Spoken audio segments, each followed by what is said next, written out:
Once upon a time there was a little boy called Silly Billy. It all began on a rainy Saturday, the sort where the sky sulks and even Sulky the cat looks smug about staying dry. Mum had just returned from the village shop with a suspiciously flat box and a hopeful smile. "It's a new chair for the reading nook," she said, placing it beside the fireplace. "Billy, would you like to help put it together?" Billy's eyes lit up like Grandad's torch in a blackout. "Yes, please."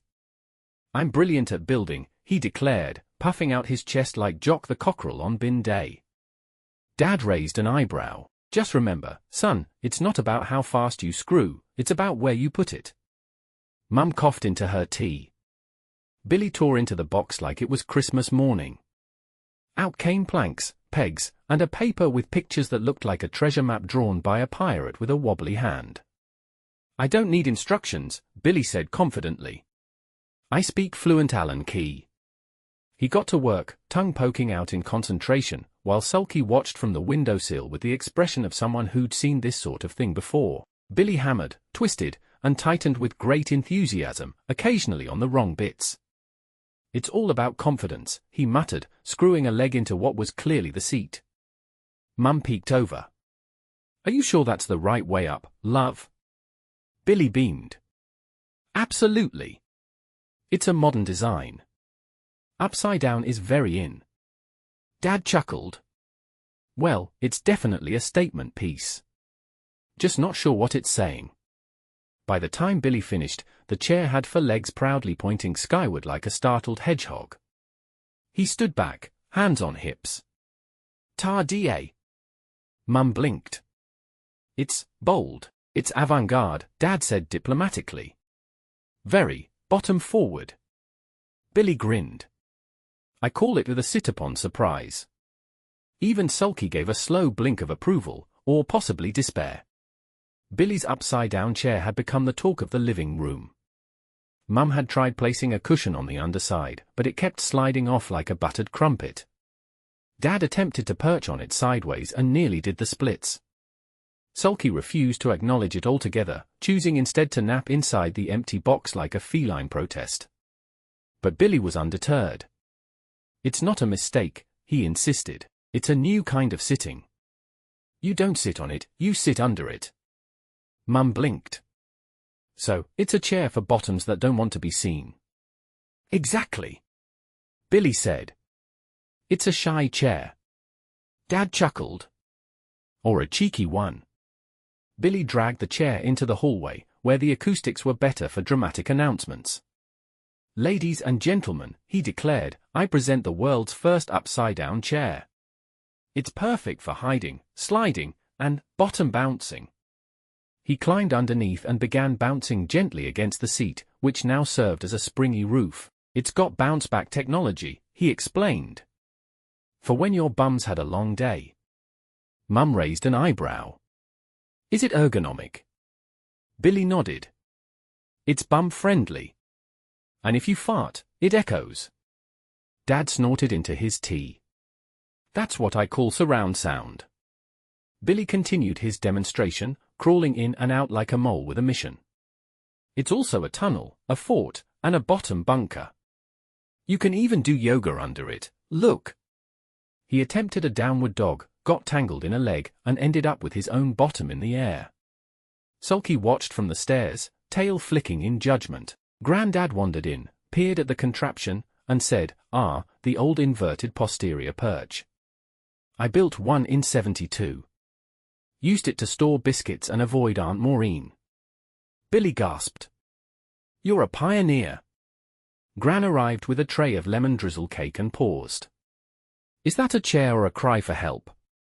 Billy grinned. "It's a revolution in sitting. Bottoms up." Everyone laughed, even Sulky gave a reluctant purr. Sunday morning arrived with sunshine, birdsong, and a suspicious lack of adult supervision.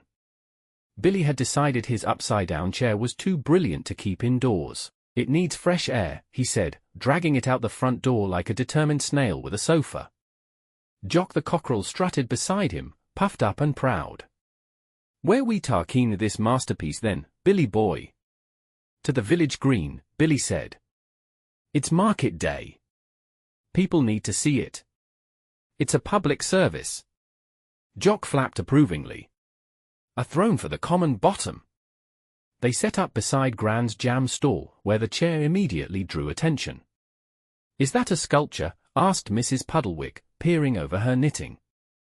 No, Billy said. It's a revolutionary seating solution. Looks like it's mooning me, muttered Mr. Crumble, adjusting his cap.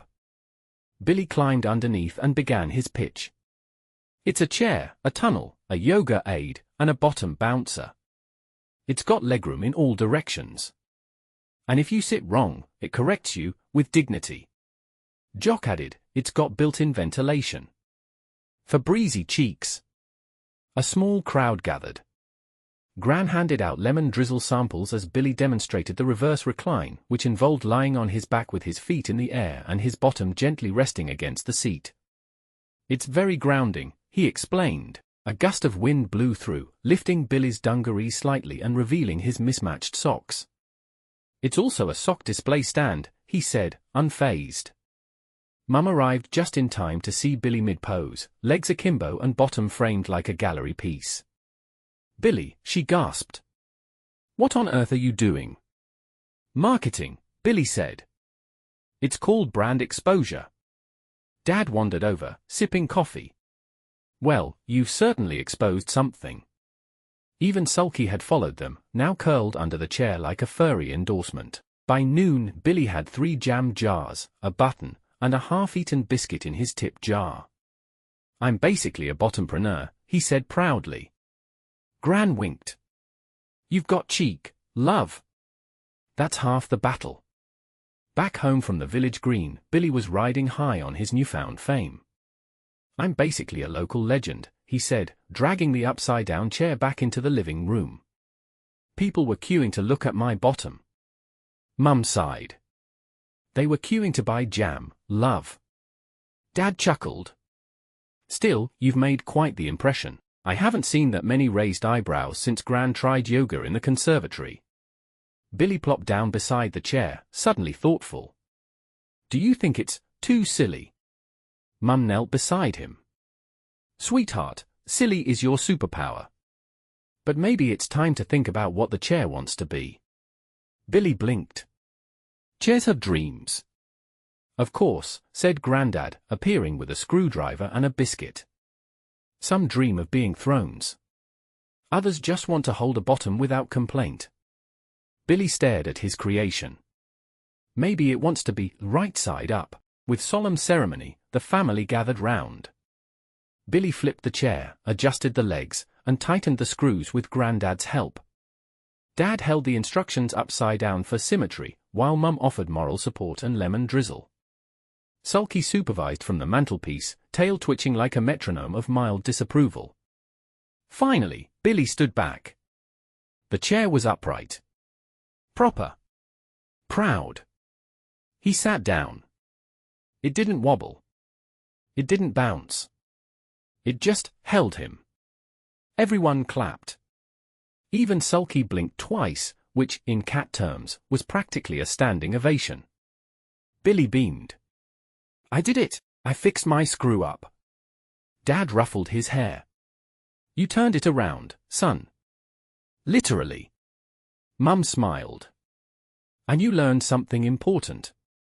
Billy nodded. That bottoms deserve respect. Gran added, and that sometimes the best ideas need a little twist. Jock the cockerel burst in from the garden. Did I miss the bum party? Billy laughed. You missed the sit-down revolution. They all gathered round the chair, now the centerpiece of the room. Billy sat proudly, feet swinging, cheeks rosy with pride, and from that day on, whenever someone sat in it, they'd say, "Ah, this chair's got character." Billy would grin and reply, "It's got cheek."